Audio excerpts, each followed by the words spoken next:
ශ්‍රී ලංකාව සහ බටහිර කොදෙවුවන් අතර පළමු ටෙස්ට් ක්‍රිකට් තරගයේදී ධනංජය සිල්වා සමත් වුණා විශිෂ්ට ඉනිමක් ක්‍රීඩා කිරීමට.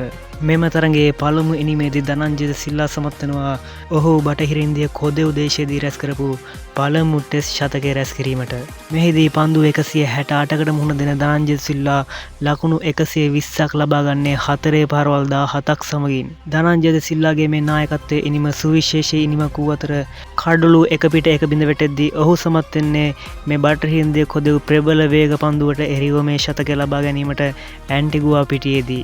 විටක ශ්‍රී ලංකා කණ්ඩායමේ ලකුණු පුවරුව ලකුණු 42කට කඩලු 3ක් බිඳ වැටී තිබුණු මොහොතක ධනංජය සිල්වා දිනේෂ් චන්දිමල් සමග එකතු වී ලකුණු 68ක සමානතාවයක් ගොඩනගමින් ශ්‍රී ලංකාවෙන්ම කෙමින් ගොඩනැගූ අතර ඉන්පසුව එකම පන්දු වාරයේදී දිනේෂ් චන්දිමල්ගේ සහ කුසල් මෙන්ඩිස්ගේ දැවී යාමත් සමග නවක ක්‍රීඩක සොනාල් දිනුෂ සමග එකතු වී ලකුණු 91ක සම්බන්ධතාවයක් ගොඩනැගුවේ නායකත්වයේ වගකීම මනාව තේරුම් ගනිමින්.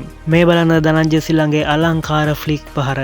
ඉතින් මෙවැනි ෆ්ලික් පහරවල් ඒ වගේම ඩ්‍රයිව් පහරවල් ලස්සන කට් පහරවල් සමගින් ඔහුගේ ඉනිමට අලංකාර පහරවල් රාශියක් අන්තර්ගත වුණා.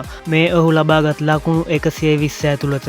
ඉතින් බලන්න පෙර කිව් පරිදි මේ එල්ල කරන ලද අලංකාර ඩ්‍රයිව් පහර. ඉතින් මේ ඉනිම පුරාවටම පොඩි දරුවෙක්ට පවා බලාගෙන ඉන්න පුළුවන් අලංකාර දැගුම් කළු පහරවල් කිහිපයක් ධනංජය සිල්වාගේ ඉනිමට අන්තර්ගත වුණා. මෙන්න මේ ලස්සන ඕන් ඩ්‍රයිව් පහරත් සමග ඔහු තමන්ගේ ක්‍රිකට් ජීවිතයේ ලබා ගන්නා 13 වෙනි ටෙස්ට් ක්‍රිකට් ශතකය මෙම තරගයේදී ලබා ගන්නේ පන්දු 150කට මුහුණ දෙමින්. ඉතින් මෙම ඉනිම සුවිශේෂී විශිෂ්ට ඉනිමක් බවට පත්වන්නේ අප දන්නවා බටහිර ඉන්දිය කොදෙව් දේශයේදී බටහිර ඉන්දිය කොදෙව්වන්ගේ පන්දු යැවීමේ බලායනය කොතරම් ප්‍රබලද කියලා.